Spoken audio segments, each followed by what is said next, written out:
बालक क्यों हंसा? 20वीं कहानी। बेताल पच्चीसी। चित्रकूट नगर में एक राजा रहता था। एक दिन वो शिकार खेलने जंगल में गया। घूमते घूमते वो रास्ता भूल गया और अकेला रह गया।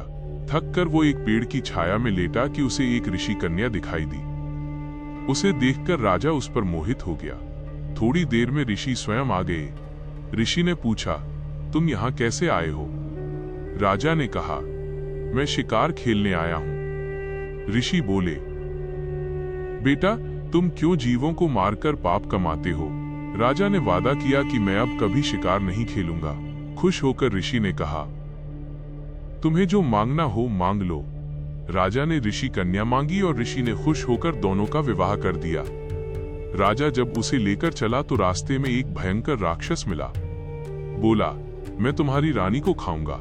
अगर चाहते हो कि वह बच जाए तो 7 दिन के भीतर एक ऐसे ब्राह्मण पुत्र का बलिदान करो जो अपनी इच्छा से अपने को दे और उसके माता पिता उसे मारते समय उसके हाथ पैर पकड़ें। डर के मारे राजा ने उसकी बात मान ली। वो अपने नगर को लौटा और अपने दीवान को सब हाल कह सुनाया। दीवान ने कहा, आप परेशान न हो, मैं उपाय करता हूँ। इसके बाद दीवान ने 7 बरस के बालक की सोने की मूर्ति बनवाई और उसे कीमती गहने पहनाकर नगर नगर और गांव गांव घुमवाया।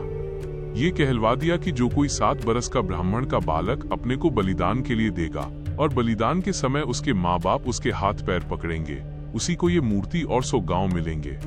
यह खबर सुनकर एक ब्राह्मण बालक राजी हो गया।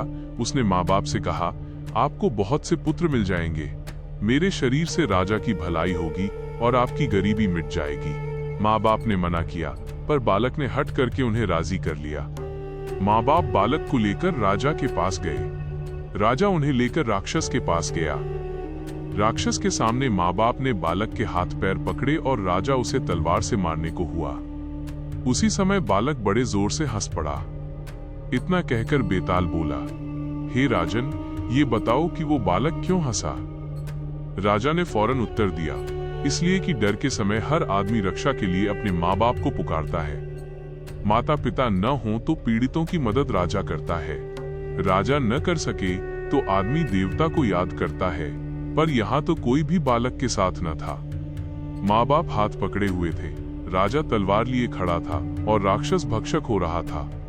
ब्राह्मण का लड़का परोपकार के लिए अपना शरीर दे रहा था। इसी हर्ष से और अचरज से वो हंसा। इतना सुनकर बेताल अंतर्धान हो गया और राजा लौटकर फिर उसे ले आया। रास्ते में बेताल ने फिर कहानी शुरू कर दी।